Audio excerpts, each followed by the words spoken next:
All right, we're going to go ahead and get started. I would like to thank everyone for joining us this evening for the annual C's Honors and Awards program. This year has seen so many incredible successes, which Dean Devita Shetty will tell you all about. In addition, I wanted to let you know there's a link to the program, which will contain an extensive list of our student successes, and you can access that using the QR code on the one-page program that's available. So without further ado, I'd like to ask Dean Shetty to come and give the welcoming remarks.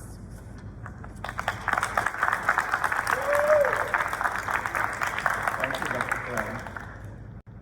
So I am Devita Shetty. I am the Dean of the School of Engineering and Applied Sciences. It is my pleasure to welcome students, faculty, families, and other friends to this honor award ceremony.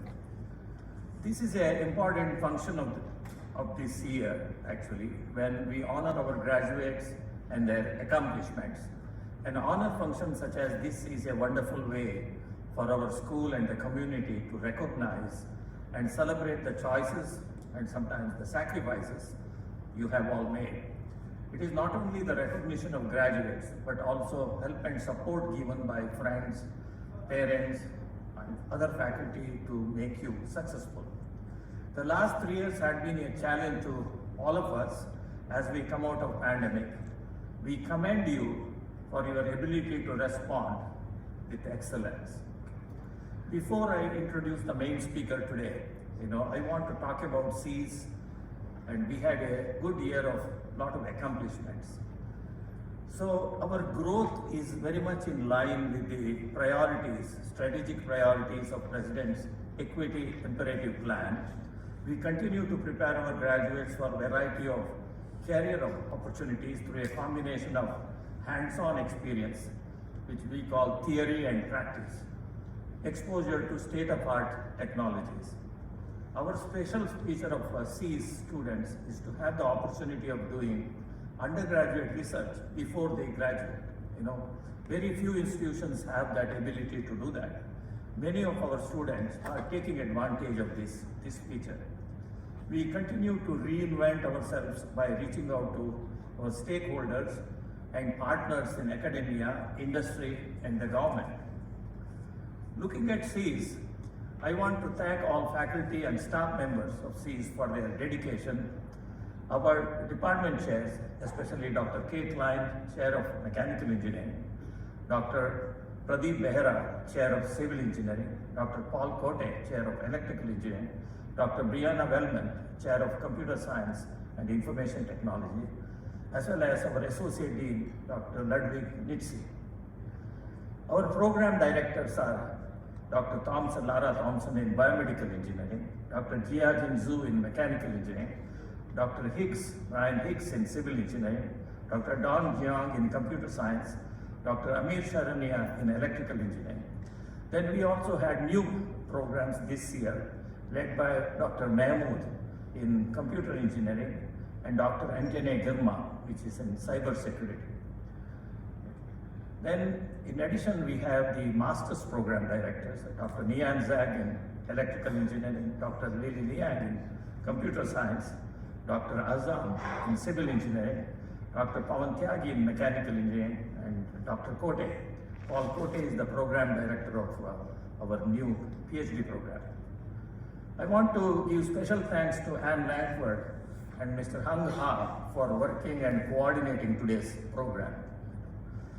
So the academic programs this year, particularly this year, we had a new program started in fall 2022, which is Computer Engineering program. Then we had a Cybersecurity program, also a new program started in this academic year. And we graduated three PhD. The PhD program started 4 years ago, had its first group of graduates who graduated in December, and they will be getting their degrees in the commencement here. We also started the accelerated master's program, which is a BS and MS combination of a BS-MS program, which is called accelerated master's program. And we continue with our accreditation. All engineering and computer science programs are re-accredited by ABET. There had been several awards. L&T Waterman Award for faculty member in early career, Dr. Thompson got it. She's the first person. It is from NSF. She is the first person to receive among all the HBCUs. Then another major event was our second prize in the AME National Design Contest, which happened in February 2023. It was led by the faculty advisor, Dr. G. Chen, which I want to thank him for advising them year after year. So in the last 5 years of the history of the conference, we have won 4 times. We won first prize last time, this time second prize, and a few years before also. So it was an interdisciplinary team, mostly led by computer science students and computer engineering and one electrical engineer. CSO Kilpatrick, Benedict Flimpong, Justin Lobo, Jordan Williams, Ibrahim Abdul Malik, Takia Coulter, Tebel Base, Samira were the students. So I want to congratulate them for that. Then we have our PhD student, Marzia Sabatkuhi. She is going to finish her PhD this semester. And she won the first place in the ERN, that's the Engineering Research Network Conference organized by National Science Foundation a couple of months ago. Then we had another award by Liraine Manjupa, a civil engineering student who received the second place in the US Army Tech HBCU competition with a winning prize of $5,000. The work was on predicting wind drift, distance and GPS denied areas under the supervision of Dr. Max Dennis. Then we had John Irungu. He got the Best Paper Award in the IEEE 15th International Conference on Computers and Automation conference, which was held in Sydney under the direction of Dr. Tabet Kassim. There are many more awards. I selected a few. They are in the program book, so you can read it. So our mechanical engineering program continues to do well, and it has been ranked #1 in the annual ranking where we consider quality and affordability. Our school is #7, but the mechanical engineering program is #1. This is the second year in the history we are #1. Our students continue to participate in the NASA rover competition. So we have a team which is leaving today, this evening, I believe. I've left already. Led by Woz Harrigan, Sigwin Webster, Benjamin Wiener, Claudia Bahamon, Joan Estevez, David Box, Matthew Hans Paez, Miguel Sanchez, and Sheikh Ahmad Doe. So this is the team. In fact, we had been participating in the rover competition in the last few years, and they continue to do well. So in addition, like if you look at our curriculum and activities, we have done some job-oriented programs with Cisco. We've done one with Amazon Next. We also have done one with Microsoft Corporation. So these two industry programs, especially Amazon Next, Microsoft, have been much more beneficial to our students. So Amazon Next program involved participation of Amazon professionals who gave curriculum support in machine learning and artificial intelligence. They also hosted design challenge competition, mentoring our engineering and computer science students. The design challenge competition helps students to understand how to design a product and design a platform, and how to redesign a product to be more inclusive to meet the customer needs. So it was a very successful program, and Amazon Next is likely to continue it this year too. So we have several grants. Our grants have helped us to set up federally recognized and funded national centers. There are 5 federally funded national centers. One is a National Science Foundation NSF Crest Center in the area of nanotechnology research and education. And the PI of that is Dr. Pawan Tyagi. Then we have NASA Center for Advanced Manufacturing in Space Technology and Research area called CAMSTAR Center. And it is led by Dr. Jayajin Zul. So after 3 years of its existence, it has been renewed for the next phase. We have a Department of Energy Consortium on Advanced Manufacturing and Post-Processing, led by Dr. Pawan Tyagi.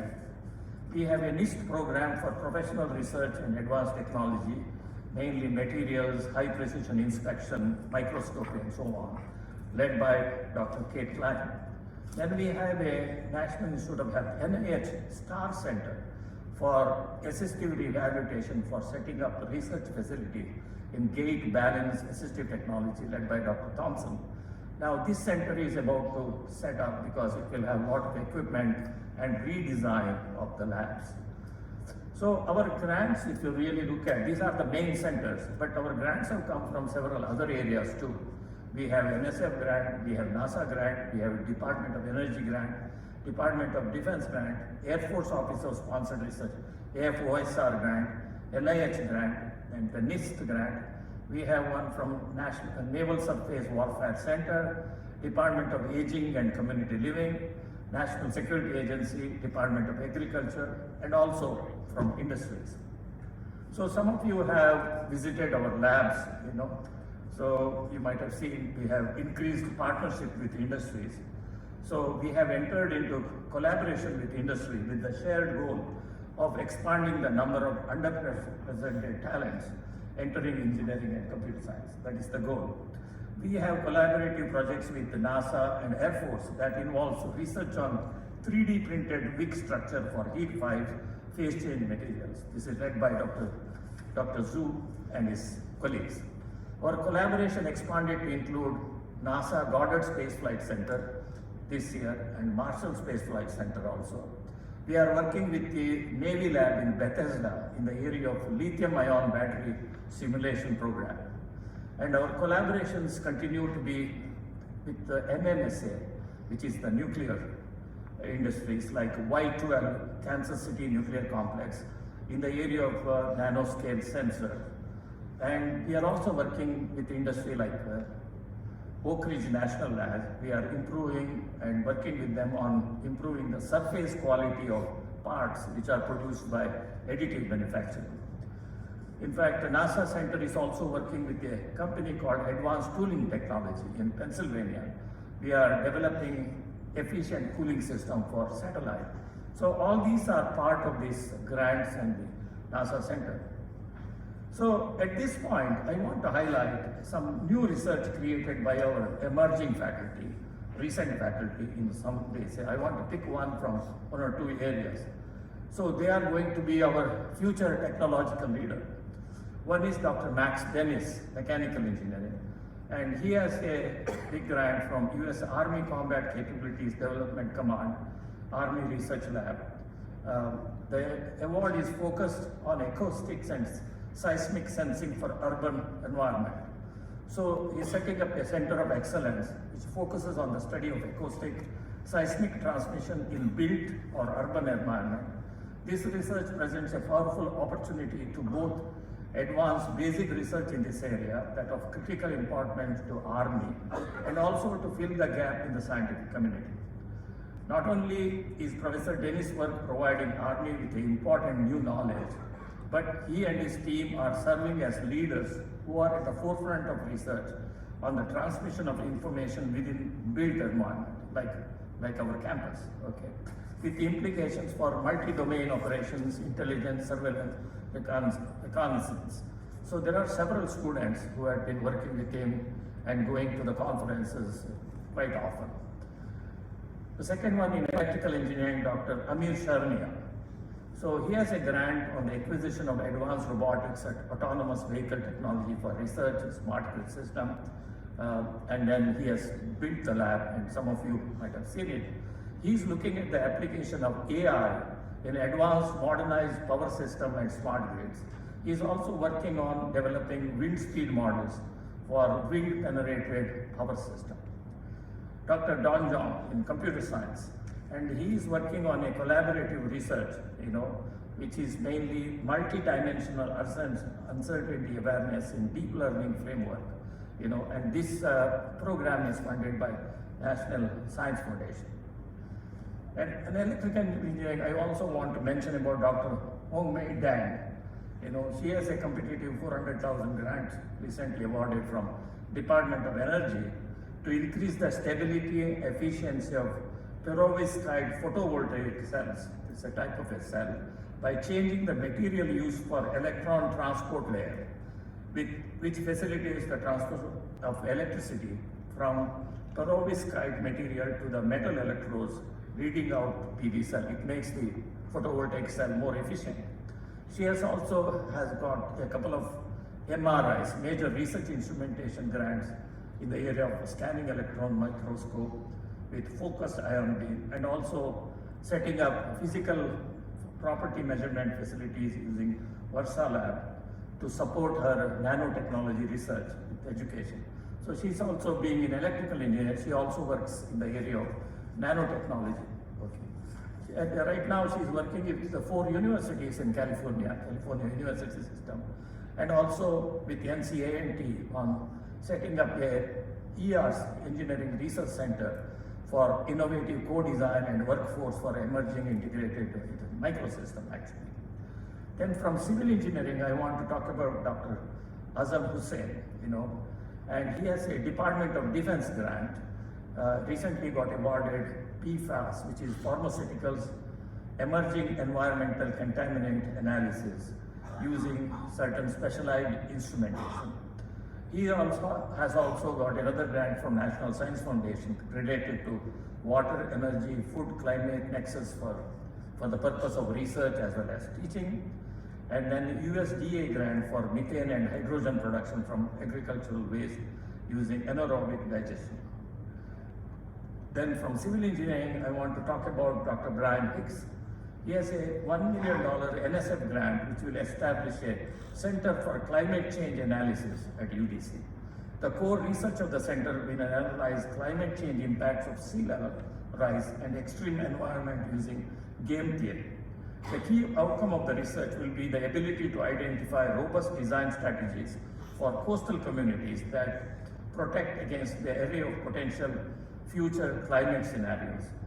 So Dr. Hicks is positioning UDC as a leader in climate change research and analytics, and creating opportunities for faculty and students to pursue advanced degrees and engage in impactful research.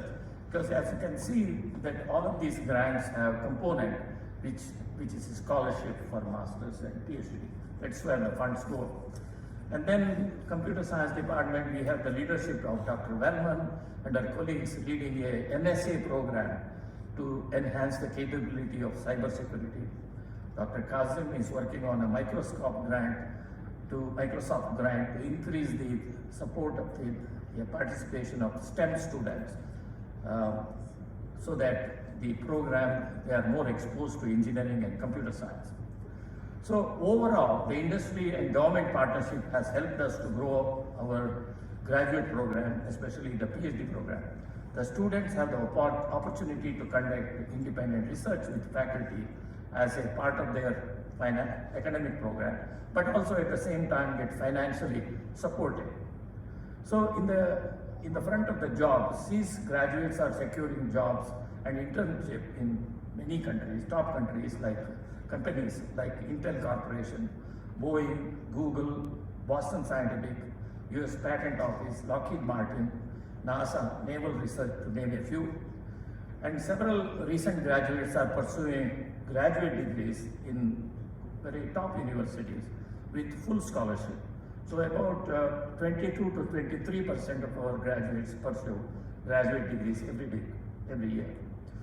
Looking at the pandemic and ongoing war clearly shows that whatever engineers and computer science do is going to matter more than ever.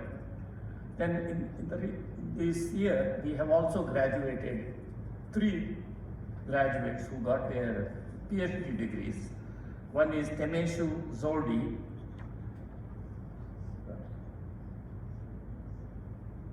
and John Ramirez. Temeshu Zoldi is advised by Dr. Girma. John Ramirez Roshak, advised by Dr. Nianzan. Vincent Tano, advised by Dr. Sharnia, who has completed all their requirements. They have defended their thesis. They will be getting their degrees in May. I want to congratulate them.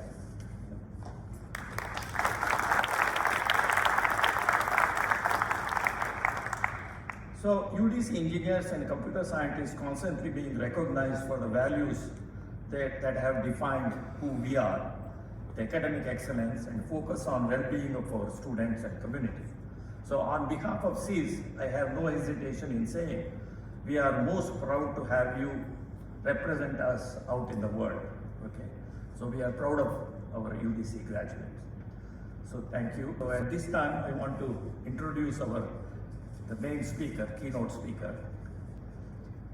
Mr. Keynote Speaker is Rhom Erskine. He is the Vice President of Global Diversity and Inclusion at Lockheed Martin, with special responsibility for diversity and inclusion, vision, strategic direction, employee engagement, and equal opportunity compliance for enterprise and its 110,000 plus employees.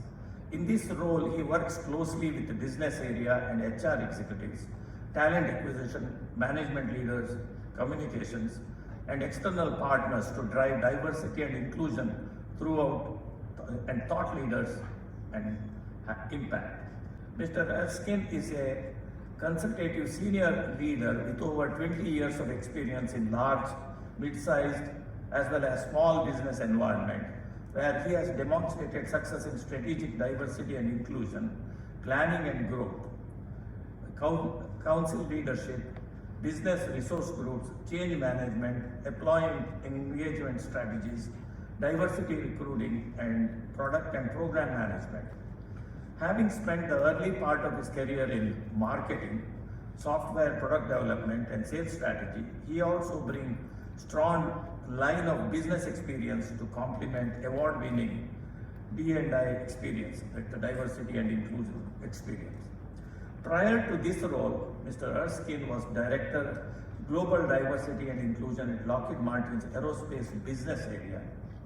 So before joining Lockheed Martin, he served as the Director of Diversity and Inclusion at McKesson Corporation, Fortune 10 pharmaceutical distribution and medical technology company.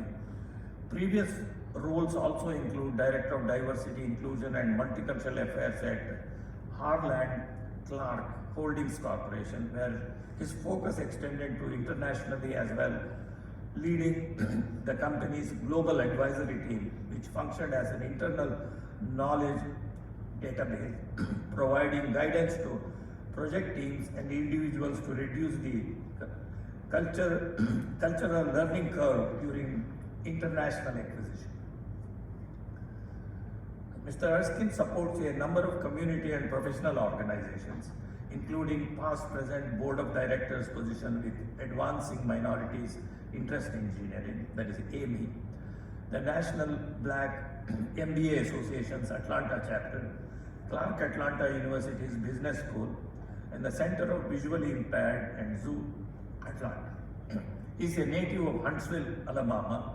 Mr. Erskine holds a BA in Psychology from Morehouse College and an MBA with Marketing concentration from Clark Atlanta University, and has received executive training, diversity and inclusion from Georgetown University, American Institute of Managing Diversity.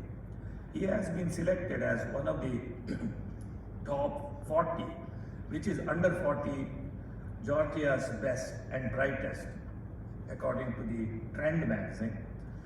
He is also a member of top 100 under 50 emerging executive leaders by Diversity MBA magazine. He and his wife, Daniela, reside in Atlanta and are proud parents of 3 sons. I want to welcome Mr. Erskine.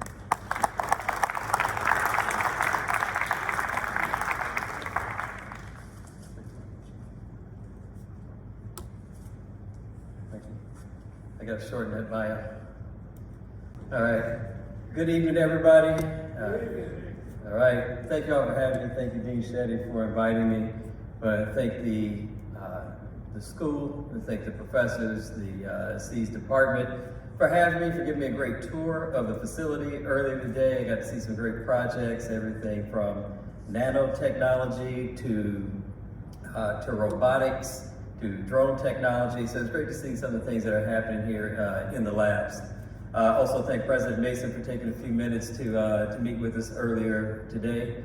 And thank you to the students, those who showcased some of their projects when we were on the tour, and for those of you who are here providing your time. And congratulations to all of those who are receiving awards.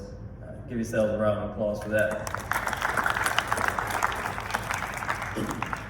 So when I do a presentation, I think it's always nice to know a little bit about the person who's speaking to you. So I have a variety of these about me slides, just to give people a little bit more background on who I am, where I come from.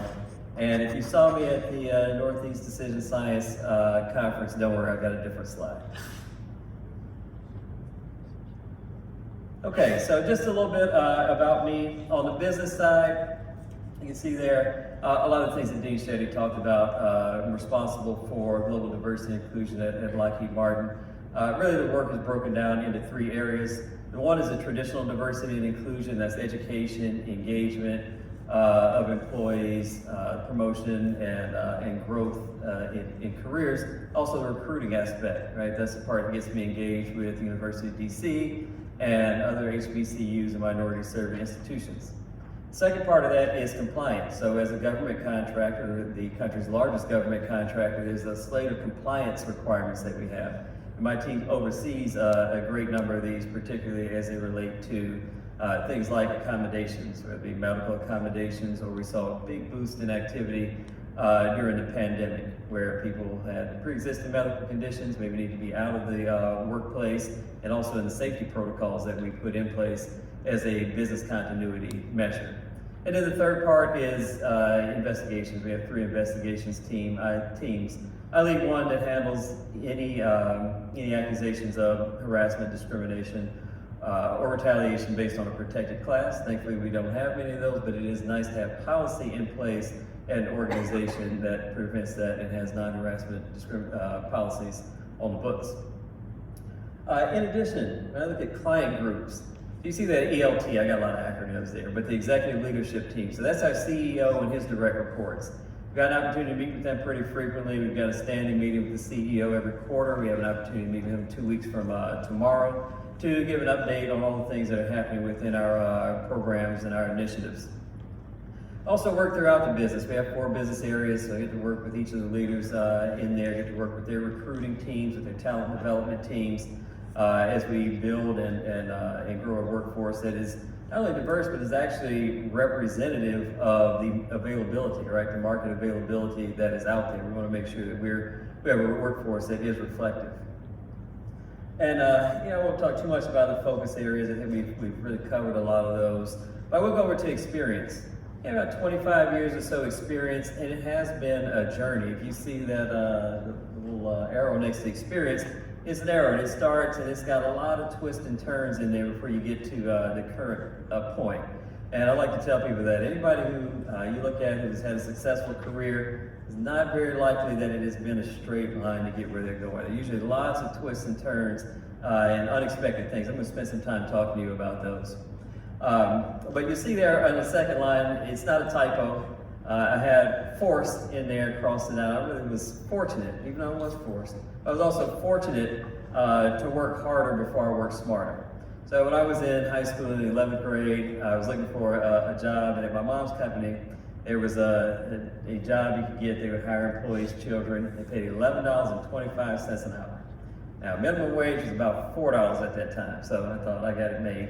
And my parents didn't let me do it. They said, no, you actually need to work hard. You need to find a job where it makes you value the money, and value was, after you get out of high school, your education and what it takes to really earn a living. So I worked a lot of hard jobs. I worked fast food, I dug ditches, I put together office cubicles, and it did give me a work ethic, but then 2, even appreciation for people who do all of the things that it takes to make the country go around, not just the professional jobs, the STEM jobs that we have, but all of the things that it takes to make this world go around. I am an HBCU grad. I am, see the thumbs up, I'm a graduate of Morehouse College undergrad. I went to business school at Clark Atlanta University. My oldest son just graduated from Hampton University about 3 years ago, and I just took my middle son on an HBCU tour a couple of weeks ago for spring break. And on top of that, my parents met at Alabama A&M University, so we've got a long history with HBCUs. My mom came here from India and as a student did a second master's degree at A&M, and that's actually where she met my father. And I found GD and I on accident. So when you hear Dean Shetty talking about my bio and global diversity and inclusion, this work, you can see everything from recruiting to retention to building fair and equitable practices in a company. It's actually something I discovered on accident. I was rotating through a number of different roles, product development, software development. Found an opportunity to volunteer for a diversity council. And I had my thoughts on it at the end of the year, lots of feedback on how things I would improve. And the person who led the organization said, hey, I'm a one-person team, but I'm going to hire somebody else. You may want to apply and you can help me get some of those things implemented.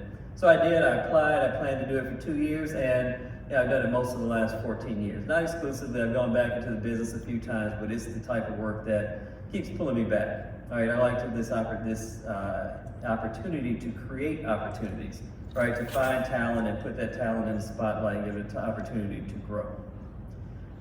We move over to the other side, interests, hobbies. So as you mentioned, I'm married, I have 3 sons, and they run the range. I've got 12, 16, and 23 are my sons' ages.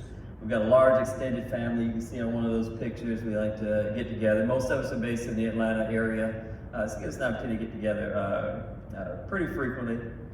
I like to travel, committed to 2 trips a year, one with the family. I take kids somewhere, usually do a nice family vacation, and then one with my wife. So we get out, and kids say, you're not taking us? Like, no, not taking you on this one. So we get out and take one just by ourselves every year. When you're in the type of work I am, and even if you're a student, you're a professor, you're really engulfed with a lot of the things that are going on. It's hard to turn your brain off, right? Sometimes even in your free time, in the spare moments, you always have something going on. So I try to find some things that allow me to completely unplug. So my favorite hobby is home improvement. I used to be a landlord, didn't like that, but when I started renovating homes, it was great. Great opportunity for me to just sort of go into a whole different space, take the things and the stress of work out of my mind and really focus on a whole other project. So I think whatever you do, whatever outlet you find, I think it's really good to find something that gets you into a place where you can completely relax, kind of unwind and unplug. Another thing is paying it forward.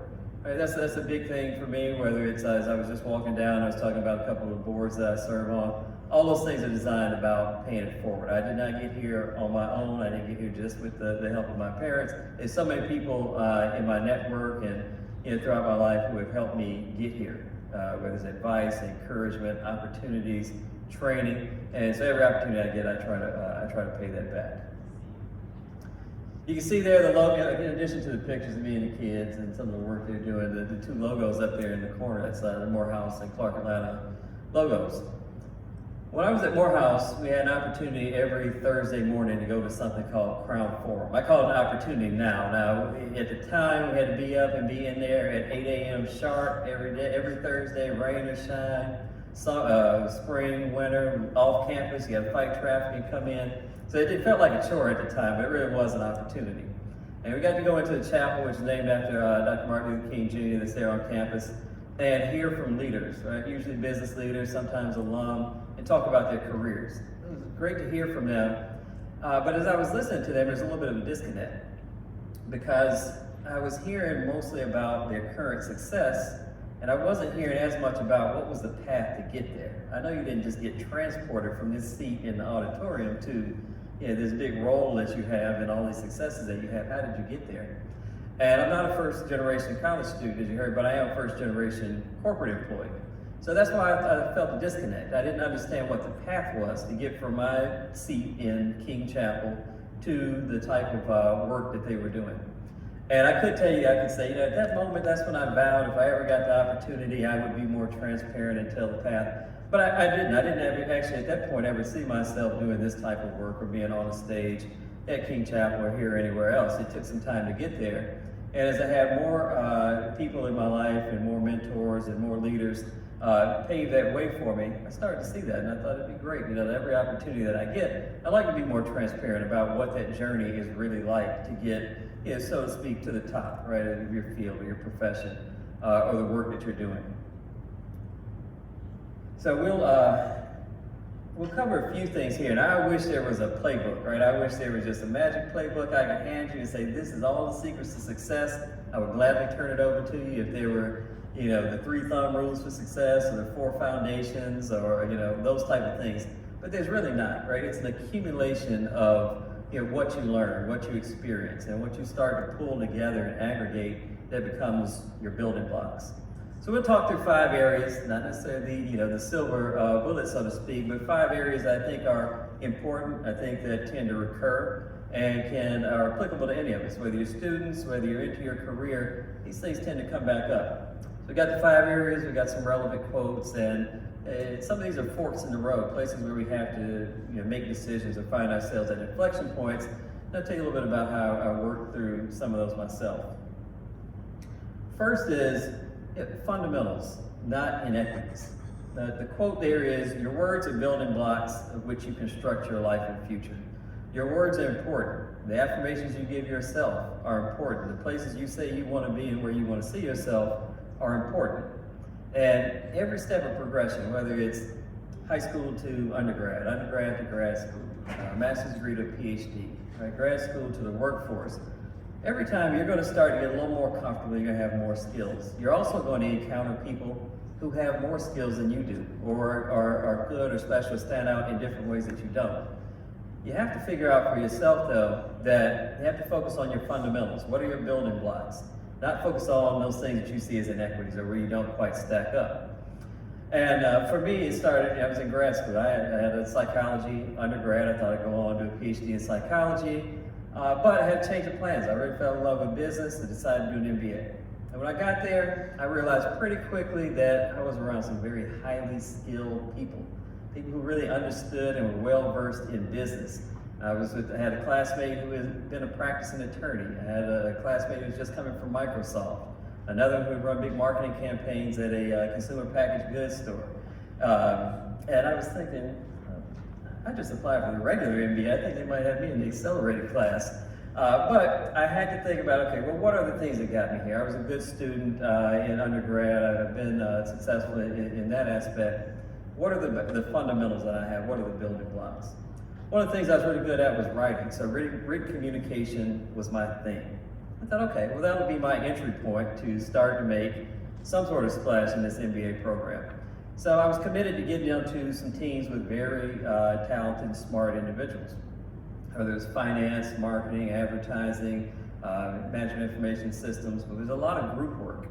And I was the person who pulled together our thoughts into our stories, into our presentations, and I was good at it, but it also gave me an opportunity to be the aggregator. I got to talk to the finance people and say, well, look, we got to shorten this down, we got to condense this, we have to make sure that this is tied into the marketing budget. So I got to learn a little bit as I went. But that sort of led me to the next one of these, is because then I started to realize there's a lot that I'm learning, but there's a lot that I don't know. So when it comes to that point, aspiration, not intimidation. How can you aspire to be the things that you see? How can you be inspired by those other people and not be intimidated by it, or by the things that you don't know, or by the unknown itself? That quote is, if you give in to intimidation, you'll go on being intimidated.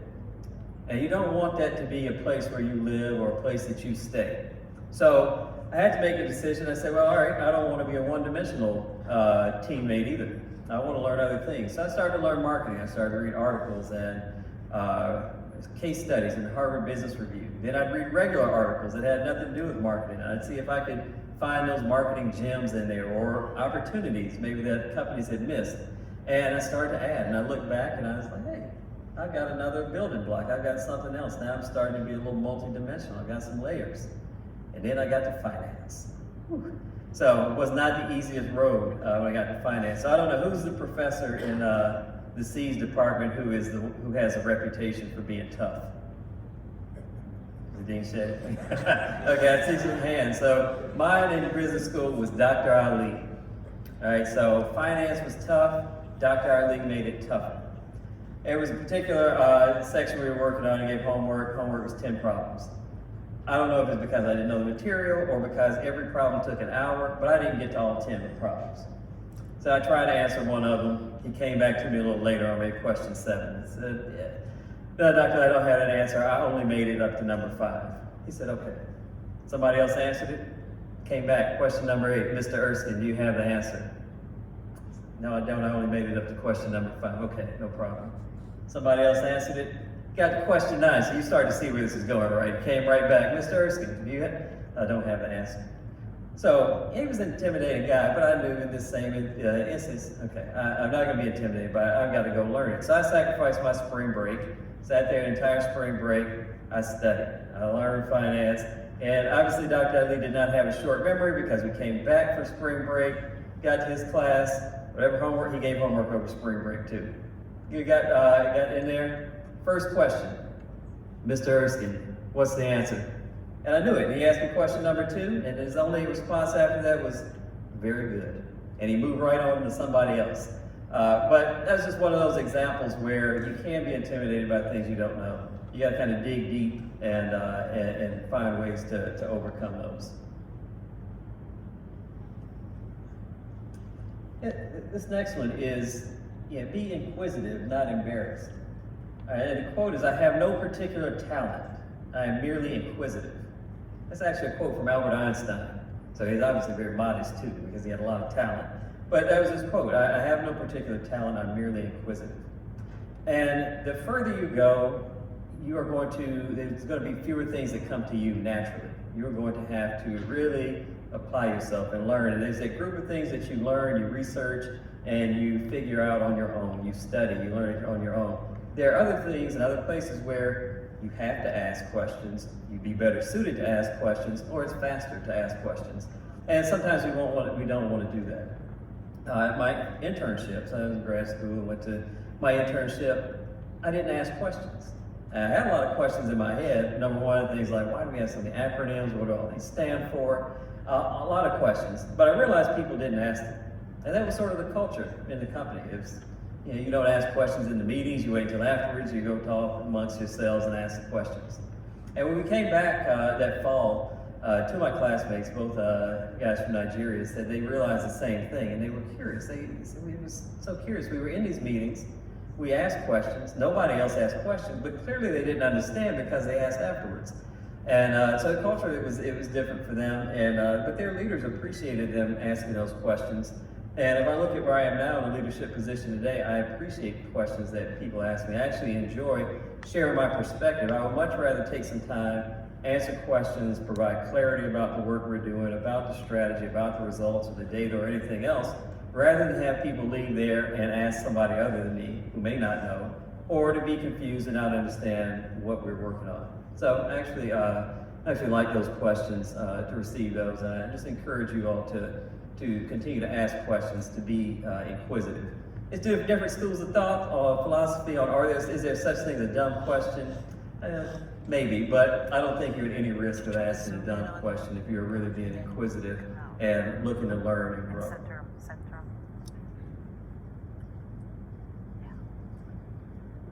Next one is courageous, not complacent. Learn to be courageous, not complacent. I love a quote, the road to success is dotted with many tempting parking spaces. It's easy to stop and pull off and have those comfort zones. So if I fast forward a little bit to once I got into my career, things were going pretty well. I was picking up new skills, I was working on projects, had some successes that started to add up, and had a pretty good reputation for getting things done, but I was also pretty comfortable in what I was doing. And that's when my boss said, you need to get out and build your network. I said, no, I don't like networking. That's not my thing.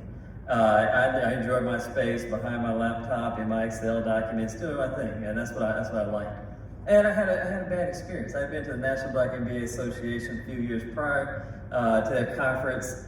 Huge, right? You're walking around trying to network, talk to recruiters, get a job. I had no idea what to do. I walked around in circles for a little while. I politely gathered some of the free treatments off the tables, then I left. So I just told myself, that's not my thing. But my boss asked me to do it, I said I'll go do it, and I also was worried, maybe she thinks I'm complacent. So I'll get out here and do it. I went, I said, I'm gonna do everything different than I did last time, right? So you guys know how the story goes. I had done poorly at the National Black MBA conference. I had a chance to redeem myself, so I went out and I networked and met a lot of people, right? Wrong. I went, I looked for my boss, she wasn't there. I walked around in circles, I got some food, sat, ate it, stand up at a table, talked to one person who was there, she was really friendly, and then I left. And I was really disappointed in myself when I did it. I said, okay, this is not coming as easy as it should to me. So how do I fix this? So I started to go back to the fundamentals. Okay, if I don't want to go in here and shake hands and talk about, small talk with everybody, what can I do? I knew I was a good connector, right? I connect people with opportunities. You look at this type of job, hey, I got a friend, a colleague who I can connect you with. You do this type of development, hey, I got a software developer who can partner with you. So I went and I took that approach, and I started to network, and it actually became my thing. So be careful about what you say is not your thing. Don't sell yourself too short too quickly. And what ended up happening from there is I got more opportunities out of that network than anything else. I started to find opportunities on nonprofit boards, the things you heard Dean Shetty discuss in the bio. All of those board opportunities came from networking, and generally they were from not me asking for an opportunity, but they were because I had connected other people, right? Whether for business opportunities, for jobs, for funding, and it came back, right? And someone else, they said, hey, we appreciate that connection, and these opportunities unfolded. So that's another one. You're going to find places where it's easy to plateau, and when you get further along in your career or in your life, and it's a little harder to every time to get yourself propelled and over that hump and out of that plateau. You may think, well, this is it. I'm in a pretty good place. But if you notice that there's more to it, you got to push yourself to those places. And the last one here is humility, not pridefulness. The quote there says, pride is concerned with who is right. Humility is concerned with what is right. So that doesn't mean we can't be proud of ourselves, right? You can be proud of yourself. You can be proud of the awards that you've received today. You should be proud of them. You can be proud of our journey, proud of the things that we've overcome to get where we are. That's a good type of pride. There's another type of pride that's bad, one that's driven by ego, right? And one that's driven by the me first, type of thing. And we want to be careful about that. And I think about pride and ego, and had factored into where I am in the role today, and had almost deterred me from being right here in this role and in this, in front of you all today.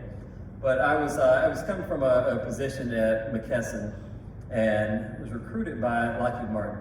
And I had been a director at that point for about 8 years in a couple of different companies. They had this great role, and their role was perfect on paper. And it was a senior manager role, which would be a step prior to what I've been. And they called, and I said, well, no, I'm not interested. I've been a director for 8 years. I'd like to get another director role and eventually move into a vice president role. I said, but I'm telling you, the role is really robust. This is one of the best roles out there. Far more to it, far more scope of responsibility than almost any other D&I role you can come across. So I appreciate it, but I'll pass.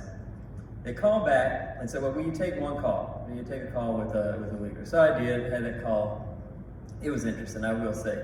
And it was the work that I wanted to do. When I talked about having gone back into the business and realizing that that's not what I wanted to do. I wanted to work with people. I particularly wanted to work with underrepresented communities and students and employees. I knew the work was right for me. But that pridefulness started to come in. I said, well, what will people think? I've been a director. People think, hey, he's going backwards in his career. So I talked to the vice president of Global Diversity and Inclusion at Lockheed. She said, well, this job is going to become a director. Right? They're going to rescope these. I don't know when. Could be 6 months, could be 9 months. So it wasn't necessarily a career risk, but it would have been a risk maybe to my ego or to what people may think. But I knew it's what I wanted to do. I went for it, and I got the job, and I was very happy to have it. It did get rescoped to a director role within maybe about 8 or 9 months. But as fate would have it, 22 months after I had that interview, I ended up being in that role as Vice President of Global Diversity and Inclusion, and have been in that role for 3 years. So it's just one of those examples. You don't want to do things that are going to set you back in your career, but you do want to make sure that you're thinking about what's right? What's right for you? What's the right opportunity? And it is driven by something other than just ego. And with that, it is an opportunity that the further along you get, every step that you take, you're going to start to get more confidence. You're going to start to get more experience. You're going to get further away from maybe the early career, the student, or the inexperienced person you felt like sitting in a seat like I was in Crown Forum, and it's an opportunity that will change you. The thing is, you can let it change you for the better or for the worse. And so remaining humble, I think, is a key to that changing you for the better. All right, everybody in here, you all are in an enviable position in some way or another, right? Whether you're an undergraduate student and there's somebody who really wants to get into college and they're looking up to you, or somebody's a graduate student and undergrads are looking at the work that you're doing with a lot of admiration, or you're a professor, right? And you're esteemed and you're teaching young people. So we all have an opportunity to pay it forward. And you think about all these examples, all of them have been from a personal perspective, right? It's what you can do in this journey, but it's also what can you do for other people. So when I look at the position that I'm in, what can I do? How can I help people to realize what their fundamentals are, what building blocks and strengths they have earlier in their career, or wherever they are in their career, and start to build on those versus focusing on the things where they're not up to par, but helping them grow that skill set. All right. How can we not intimidate people with our knowledge or our positions or our power? Right? I'm in a position that's very high in the organization. It's easy, and I watch people sometimes lead by intimidation. And I've got an opportunity to speak up against that, and I lead a pretty large team, and I'm able to demonstrate otherwise, that you can be successful without doing that. When it comes to being inquisitive, not embarrassed, right? People ask questions, and if you've got the information, share that information, right? Make them feel comfortable asking you questions and sharing that. And that's something I try to do with my team, but it's something all of us can do, right? And even if people don't ask, freely share information. Keep that information to yourself doesn't make you any smarter or better, right? There's an opportunity for you to get out and share that. And then when it comes to being courageous, right? Support people as they're courageous and build that network and encourage people to step outside of that comfort zone, to do what's next or what may not be the thing that feels most natural to them. And that's some of the things that we can do, not just for ourselves, but for others. With that, I thank you all. Appreciate the opportunity to be here with you. Have a good evening.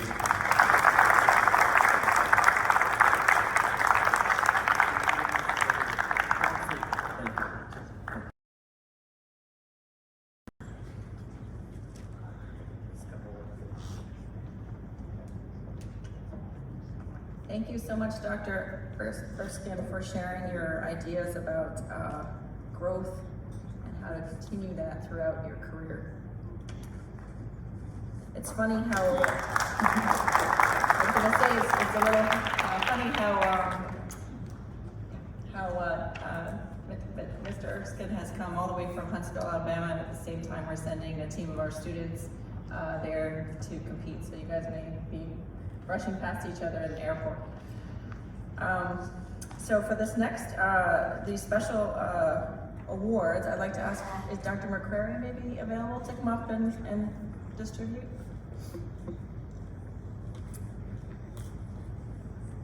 So we have a few special awards we'd like to recognize our graduate students for. As soon as Dr. McCrary is able to come to the stage. And those of you being recognized, if you would please, enter through the far end of the stage so we can present the awards and plaques to you.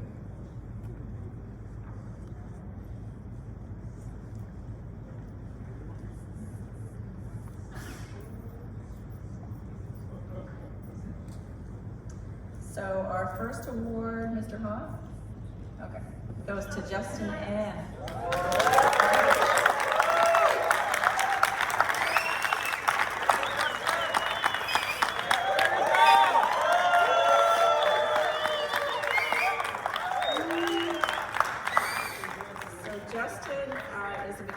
Engineering master's student.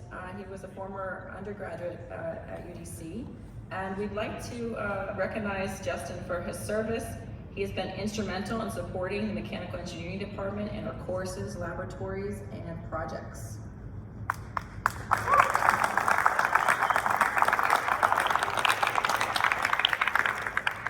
Thank you, Justin.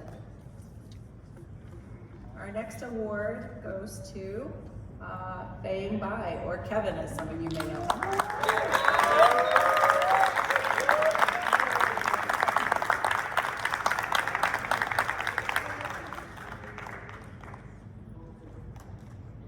So, Bang, we'd like to thank you for your service in serving as the leader and mentor for our CAMSTAR Center.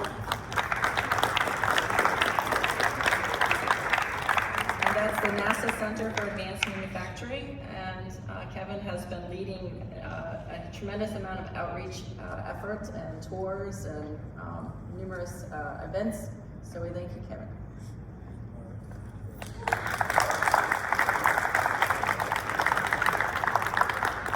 Here we go, Kevin.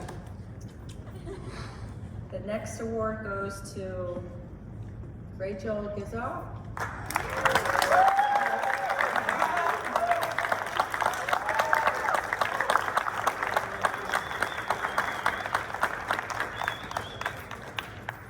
Rahel is a master's student in computer science, and we'd like to recognize her for outstanding service to the Department of Computer Science and Information Technology.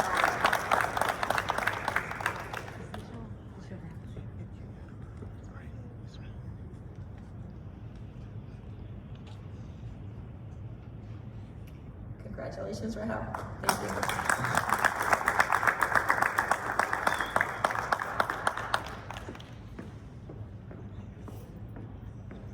The next award goes to Jonas Lee.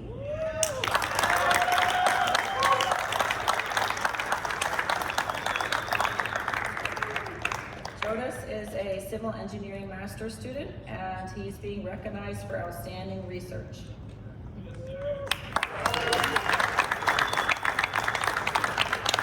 I believe you work in the environmental lab, is that correct? Yeah. Congratulations. Our next award goes to Wardrose Malmer.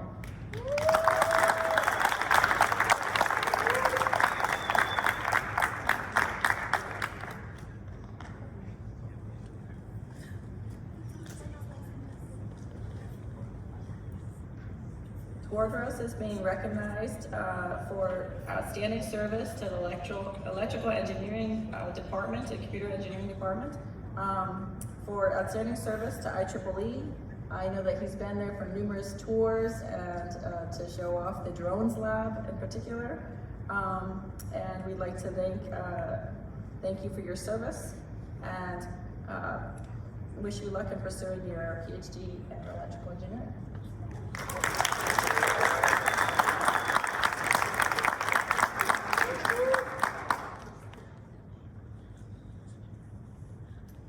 And our final award goes to a mechanical engineering PhD student.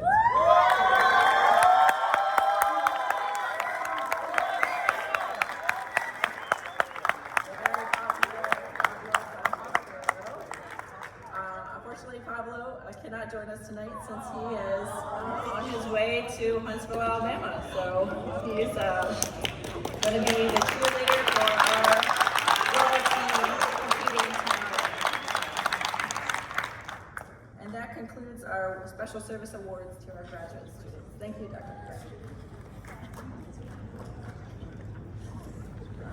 Would you like to say a few words?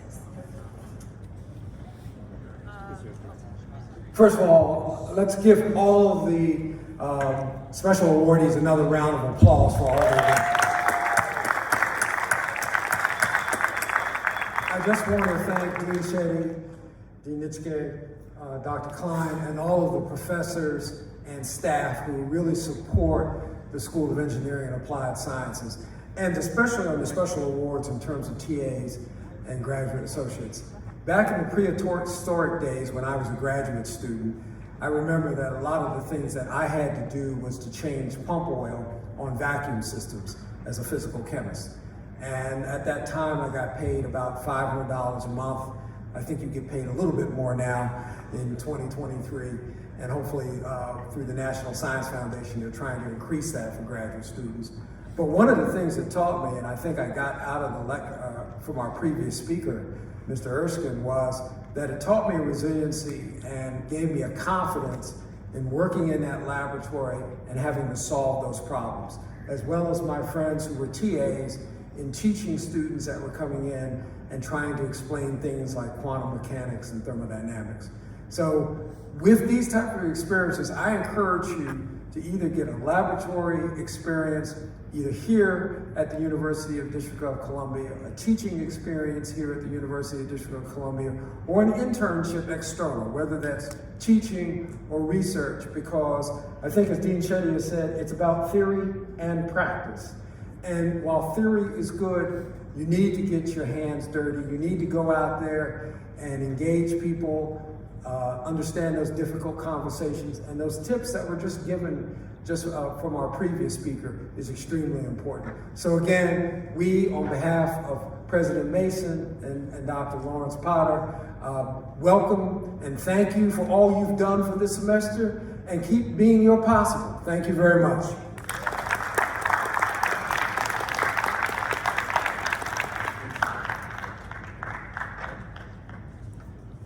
All right, so as the slide says, the next activity is actually to wake you guys up a little bit. We're gonna have a raffle. So, do you guys have tickets already? Yes? Yep. All right, so ready to go. So I just need somebody to pick them. I'll be right there. All right. Bingo. So there are 3 raffles. So if your number gets called, please just come and get your gift certificate.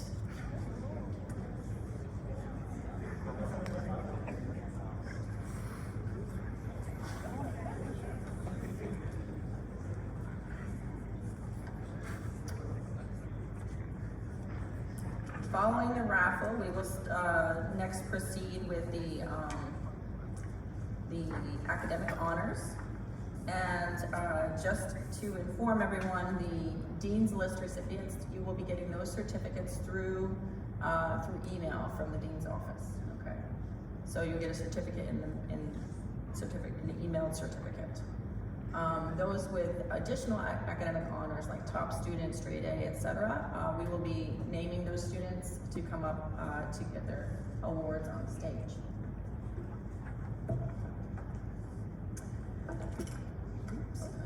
Okay, so if we call your number, yeah, please come up here and you can come and get your gift certificate.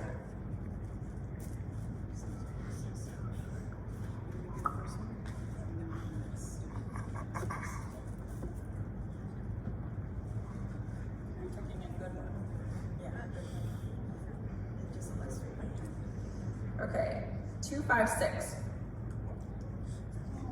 Anybody? 256. Last 3 numbers. 256.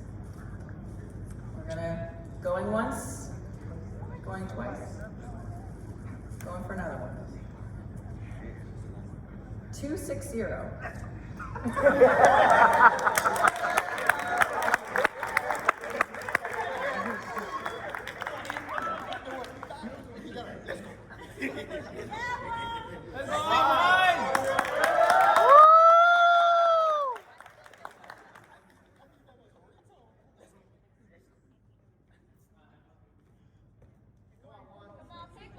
Pick my ticket, one. 261. 261. Whoever was sitting next to Juan.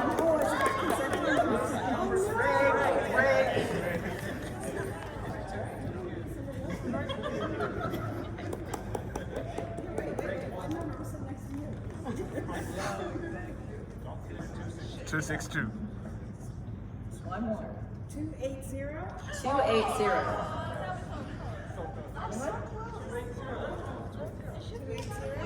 What about?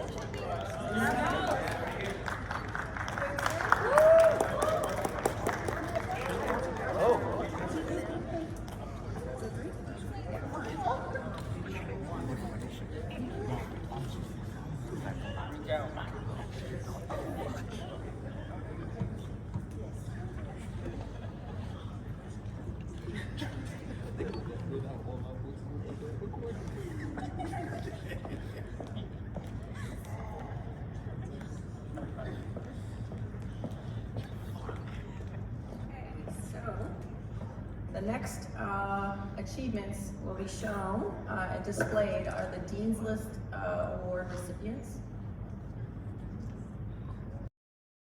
It is my great pleasure to announce the undergraduate students who have earned a place on the Dean's List. These outstanding students have achieved a cumulative GPA of at least 3.0 and a term GPA of 3.30 or higher with no I's, F's or W's while completing a minimum of 12 credit hours during the spring and/or fall semesters of 2022. Biomedical Engineering. Javon Harriet, Samantha Morrison, Tasneem Abdul Shakur, Janaya Butler, Glacia Martin, Aliyah Nubi. Civil Engineering.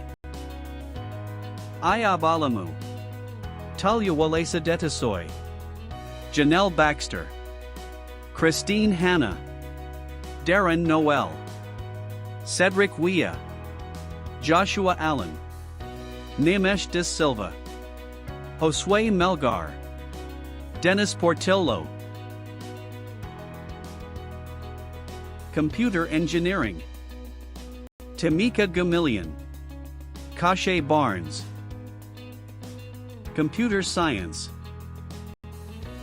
Henik Babu, Kensley Benjamin, Abdullah El Bamrani, Samuel Kong, Marcos Martinez, Dagmawi Mulyulam, Kanatochi Okiyi, Nur Hassan Salah, Jose Solano, Dion Taylor, Bashira Abdul Shakur, Matthews Bisrat, Julio Cesar Castro, Daniel De La Cruz, Omalade Ejiko, Muliambet Habtu, Nicholas Kenner, Ramon Knight, Carlos Luna Sangama, Carlos Palencia, Nuruz Safa, Thurno Sanusi Sao, Ajite Thatch, Tori Walker, Ibrahim Abdul Malik, Caleb Bekele, Natnal Bekele,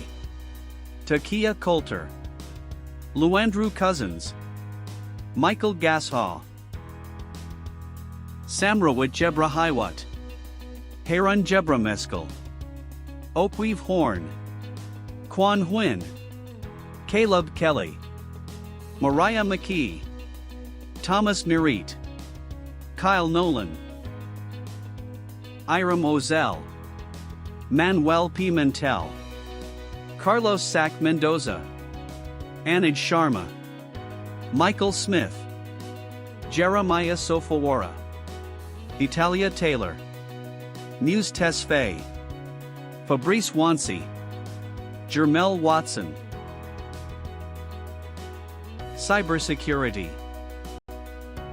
Timeshaw Ragsdale, Tesfaye Sema, Jose Cruz, Raven Hollins, Binta Nayan, Jorge Matute Castellanos. Electrical Engineering. Coffee Fonzan, Sonia Alvarenga, Miguel Sanchez, Arnold Fatumba, Bailey Garfield, Sugar Nanma Ruamba. Information Technology. Temesjan Alamehu, Mengus Al, Soliana Siam, Hanan Berta, Luis Calderon, Kwa Pham, Hubert Smith, J9 Walker, Deontay Hicks, Latia Marie, Nicholas Yankee. Mechanical Engineering.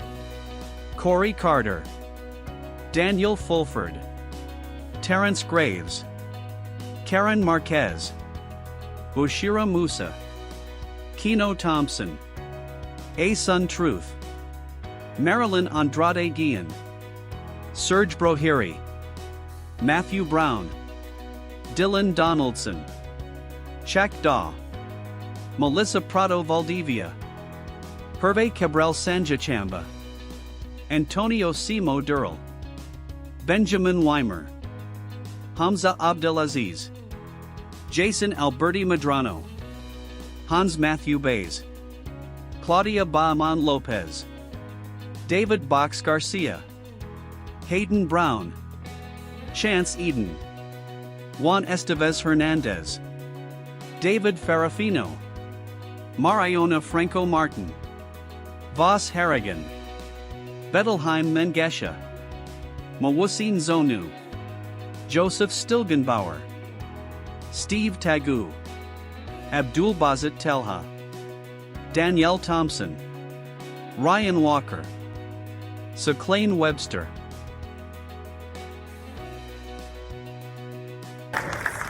Congratulations to all Dean's List recipients.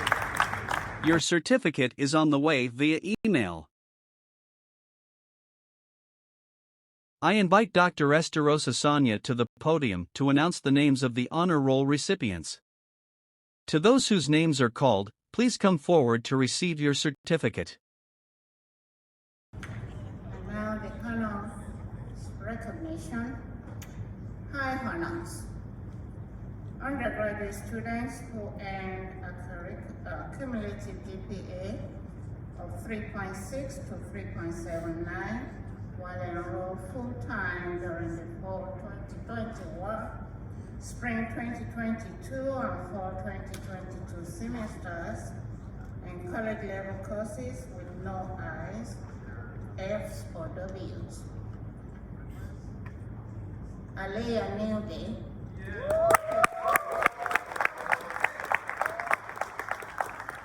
Biomedical engineering senior, please come to the stage to collect your award certificate. Chakia Kosa, computer science sophomore. Beaubrun-Reese, computer science senior. Rhom, computer science senior.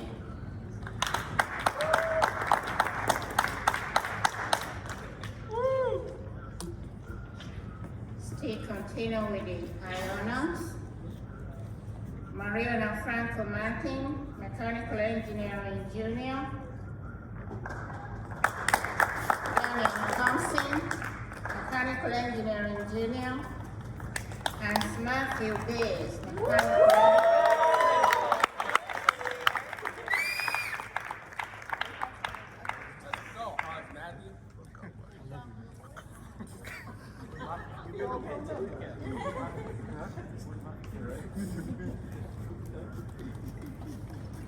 Let's go, Hans. Next category of students, highest honors. Undergraduate students who earned a cumulative GPA of 3.8 to 4.0 while enrolled full-time during the fall 2021, spring 2022, and fall 2022 semesters in college-level courses with no I's, no F's, or W's. Highest honors. Glacier Martin, Joshua Allen, civil engineering senior. Go, Rangers!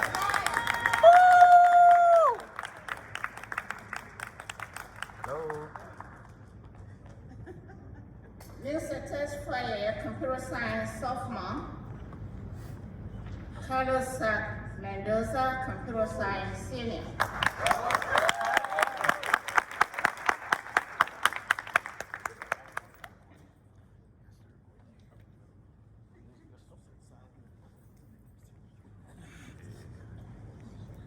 Anuj Sharma, computer science senior.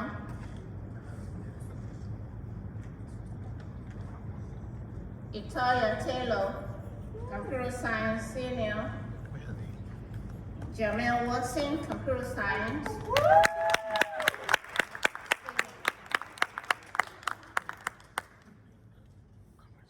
Arnold Fetunga, electrical engineering senior. Jamel, smile.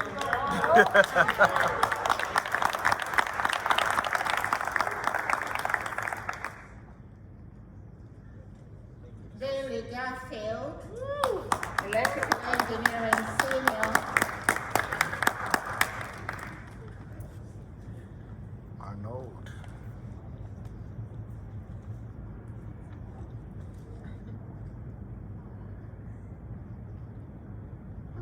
Bailey is not with us this year. Nicholas Yankee, Information Technology Senior.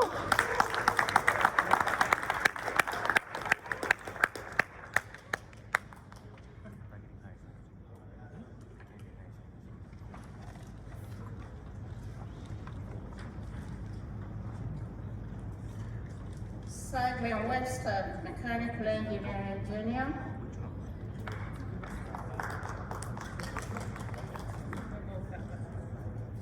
Oh, I'm Claudia Lopez, I'm travel, Mechanical Engineering. Now, David Box Garcia, Mechanical Engineering.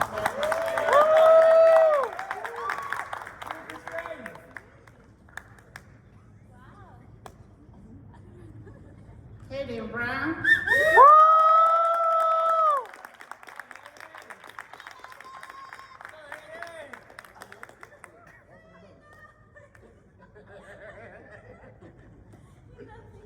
Chance Eden.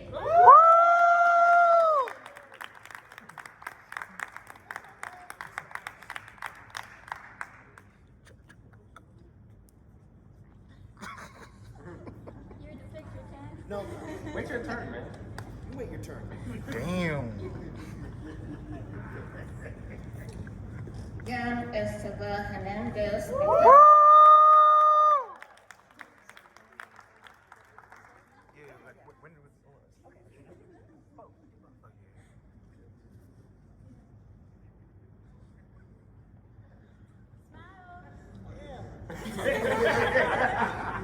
You can't see from the beard. Bartelham Mengasho, Mechanical Engineering.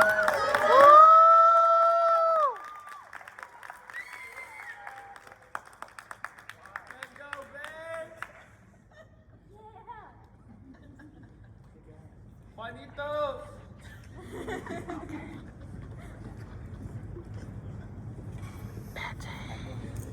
Maluso Ozono, Mechanical Engineering Senior.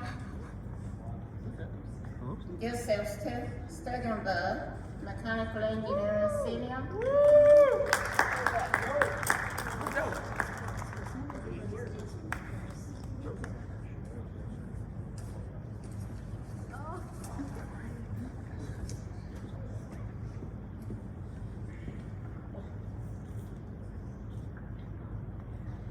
Highest honors for part-time undergraduate students who earned a cumulative GPA of 3.8 to 4.0 while enrolled part-time or full-time during the fall 2021, spring 2022, or fall 2022 semesters in college-level courses with no I's, F's, or W's.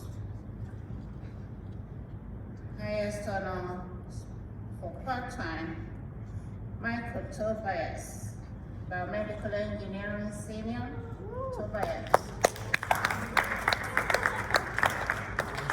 Evisa Gala, Electrical Engineering Senior.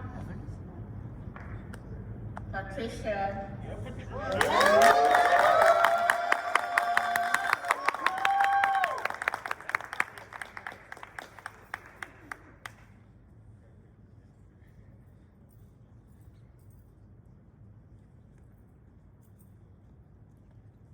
Ivan Prela, Mechanical Engineering Senior. Ivan.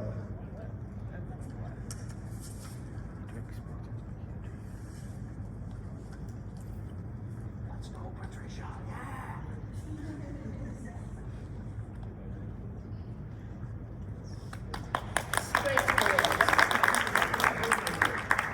Straight A's are undergraduate students who were enrolled full-time during the 2022 spring and fall semesters, completed a minimum of 60 credit hours, and earned all A's for both semesters in college-level courses. Thomas Milherter, Computer Science Senior.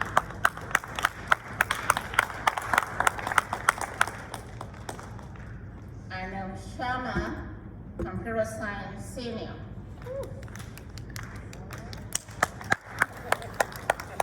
Victoria Taylor, Computer Science Senior. Fabrice Wansley, Computer Science Senior.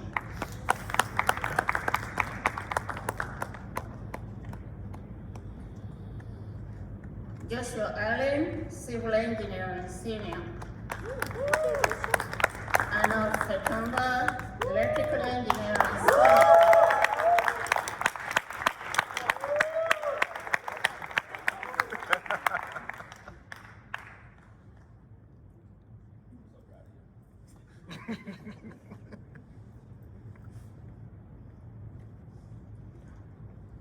Billy Garfield, Electrical Engineering Senior. I believe Billy's on travel. Nicholas Yankee, Information Technology Senior.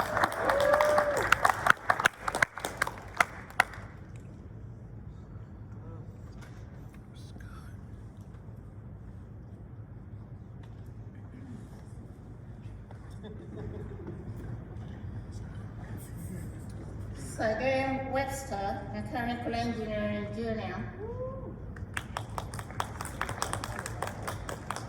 David Box Garcia, Mechanical.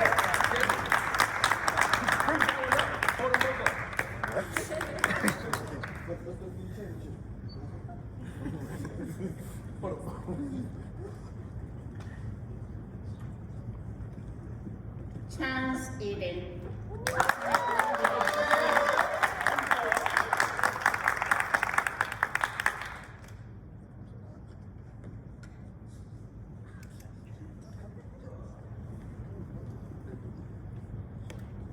PSA, don't look into those lights. they're bright. Gaetano Gasho, Mechanical Engineering Senior.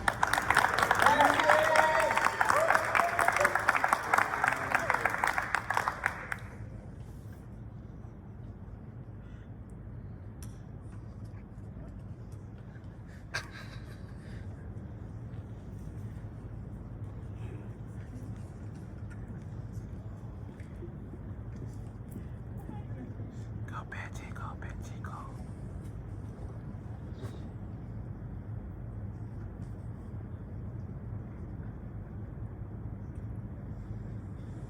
And now the top students. Top students are in the category freshman, sophomore, junior, seniors. As listed on the screen.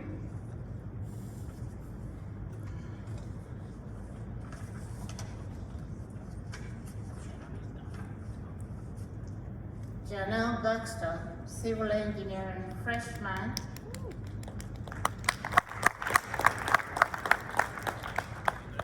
Omalade Ejiko, Computer Science freshman.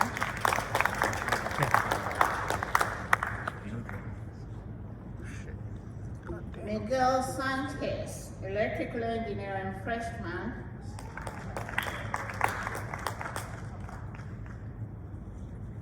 Benjamin Weber, Mechanical Engineering freshman.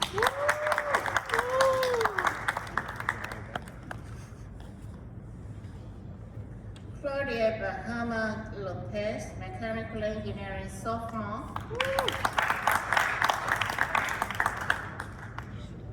Daniel Thompson, Mechanical Engineering junior. Niall Bekele, Computer Science senior.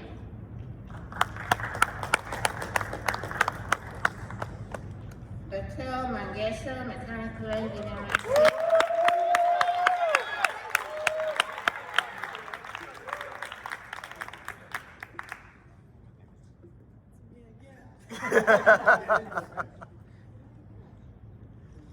Nicholas Yankee, Information Technology senior.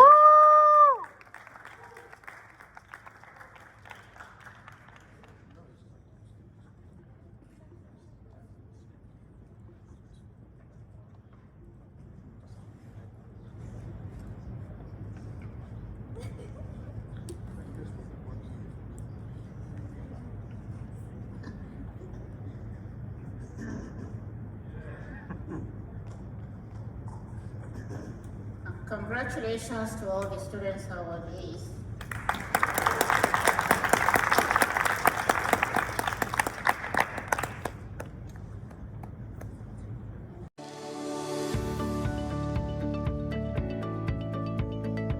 Congratulations, graduates! This talented and diverse group of individuals is poised to make a positive impact on their fields and communities, and we recognize their hard work and dedication in reaching this important milestone. Graduation marks the beginning of a new chapter in your life, filled with opportunities, challenges, and possibilities. As you move forward, I encourage you to take the knowledge, skills, and experiences you have gained during your time at our school and use them to make a positive impact on the world.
Another round of applause for our graduates.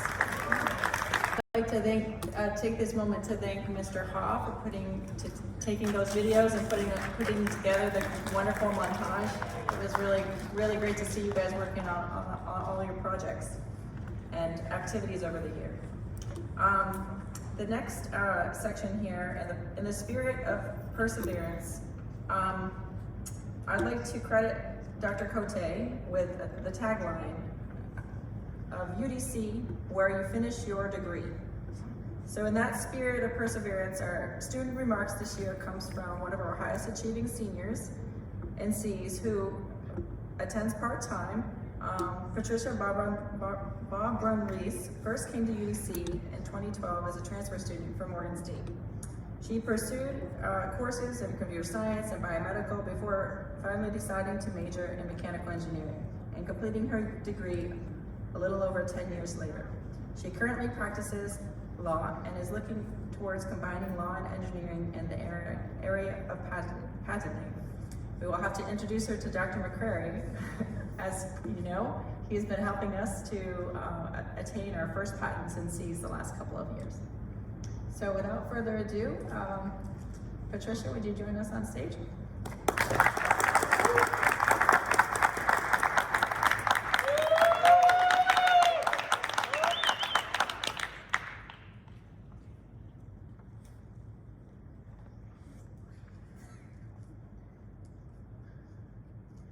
Hi, everyone. I was really surprised when I was asked to give this speech, but I'm happy to. When I thought about what I wanted to talk about while I was up here, I had to, I started by interviewing myself. right? Because I came back to school. I had graduated, I had a bachelor's degree already. Obviously, I have a law degree. Why come back to school and pursue a bachelor's degree, right? Why would someone do that? Why not pursue a master's, PhD? Well, what inspired me to return to the classroom and pursue an engineering degree was my interest in understanding the world around me. I crave knowledge. And I know for some people it seems like, at least I've been told, you love school, you want to stay in school. My mom's like, you gotta just stop, go work. I do work. But just working and not getting what I want out of that, that's what made me come here. Like like Dr. Klein said, I started over 10 years ago. I was going to be a nurse, then I was going to be a doctor, then I was going to, I'm all over the place. Hayden said, when we talked a little bit before I came up here, he said, well, they asked you to speak because you have it all together. Oh, no, I don't do that. I work towards that. And I wanted to pursue a course of study that would not only help me understand the world I live in, but to help design solutions to meet people's basic needs. And that's what we do here, right? That's what we're supposed to, right? That's what we're trying to accomplish. And one thing you guys don't know about me, because I don't show that, I'm part of myself, I'm extremely competitive. And when I sit in the classroom with some of you guys, when I first started, I was in the classroom with 18 and 19-year-olds, and I'm just like, oh Lord, what did I get myself into? And you guys are so smart, all of you. And what you force me to do is become a better student, a better person. I want to do more. Said, when I was your age, the engineering program, I attended Morgan State, and the engineering program was beginning. I was definitely afraid of math and science, although I had done well, but I would never. You guys just impressed me so much. I would never have done this at your age. In fact, after I graduated law school, I applied for an engineering program at one of the public schools, public colleges in New York. Got in, still didn't go, still scared. Around 2012, like Dean Klein did, I started attending the community college, UDC Community College, and the people over there were so supportive. I loved it. I started, like I said, with the nursing program, decided against that, decided to do computer technology, and I was good at it. I did really well. And my classmates encouraged me. They were like, go to the, I didn't want to do a 4-year program. I didn't want to. They said, go to the 4-year school and finish. And I said, okay, well. So I came here, and I liked the classes here too, but it still wasn't enough. And I was taking a physics class, and I met a couple of guys. They've graduated already. They graduated last year. And I was just like, I want to graduate. I want to be with them. I want to graduate with them. I said, what are you guys studying? And they were like, we're studying mechanical engineering. And I said, okay. I'm gonna transfer over to mechanical engineering. And that's how I got here. Like the speaker said, those paths to where you're gonna end, I'm paraphrasing of course, they're sometimes really long and really windy. But you get there somehow, you know? You do. And so, I wrote a speech and I didn't even read from it at all, but the one thing I want to say, so this is also amazing, right? So yesterday I was talking to Chance, and we were talking about, just everything, everyday things. He was telling me about what he plans on doing.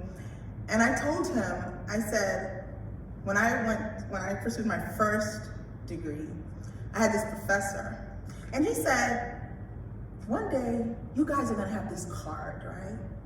And you're not gonna have to carry cash around anymore, and you're gonna have all your money on this card. We were like, what are you talking about, professor? That never happened.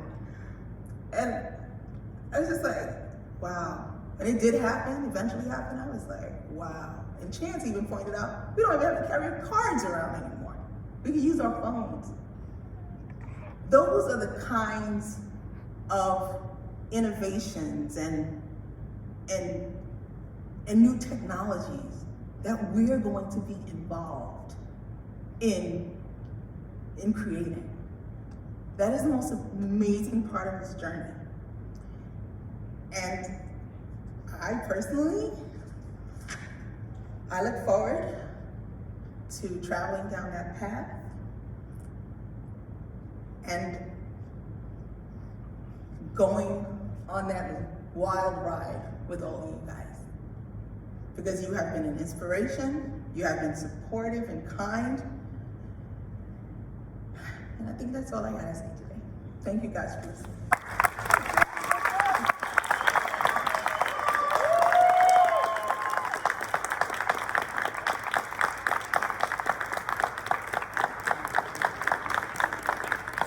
Thank you, Patricia. Now the hands. I forgot I was supposed to say that.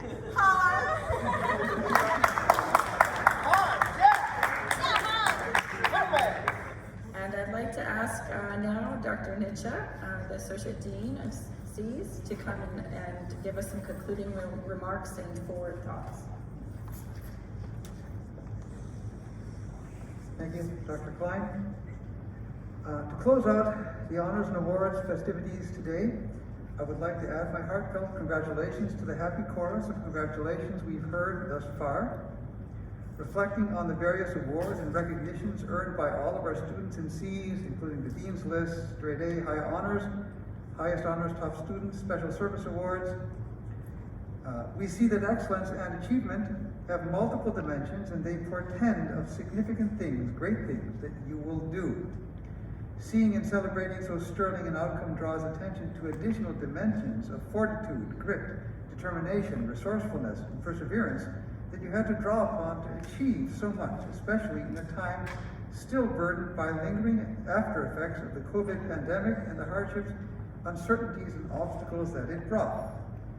Last year I had said, although it's not yet over, we now definitely see the light at the end of the tunnel. Thankfully, we are in a much better place, the whole world is today. A degree in engineering or computer science represents not only attainment of knowledge, but practice in learning how to learn, which we hope you'll keep doing from now on. More than that, I've always thought that the degree, especially the bachelor's degree, is a kind of acculturation in the profession. A profession of dedicated people who keep thinking, keep trying, and don't give up until they've made this community, this country, and this world a better place. Along the way, I trust you have made new friends, built a network and a community of peers to turn to and to treasure for a lifetime. The future of technological innovation belongs to you, and you will lead us into it. If you yourself of a few years ago were to come face to face with you who are you now, and look at what you can do now, well, it's like superpowers in the MCU or the DC Extended Universe. If you said that you went to engineering school with Wonder Woman, Black Panther, or Spider-Man, that might actually be less amazing than the fact. How is it that your knowledge and abilities have increased by easily 2 orders of magnitude compared to when you started, and you are still you? Well, we're glad you're still you. We've enjoyed getting to know you and benefited from the perspectives that you bring. We also need to recognize the crucial formative role played by the outstanding faculty colleagues we have in Cs, dedicated teachers who lead by example in research, often funded by high-profile grants from numerous government agencies. We are grateful to the splendid keynote address delivered by Rhom Erskine of the Lockheed Martin Corporation. Before finishing, I'd like to also thank all the staff in C's and especially, did I say especially? Ms. Ann Langford and Mr. Hong Ha for their leadership in organizing and putting together today's honors event and program.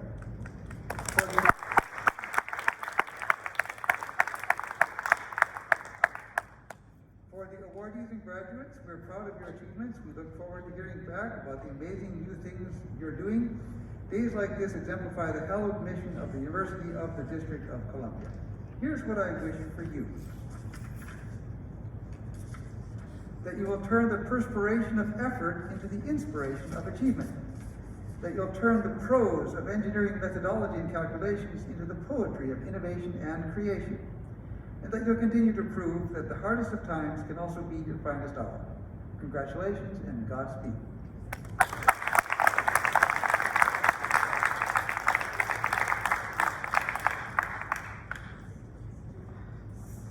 All right, thank you for joining us to recognize student achievement this evening, and to our graduates. Keep in touch, please, and let us know all the great things that you do, because we never want to stop bragging about you. So please continue to stay in touch. And I've been also told that the certificates for your Dean's List are emailed already. So please check your emails for those. And if you missed your certificate, you can come up and get it, or get it from Ms. Langford in the future. Thank you.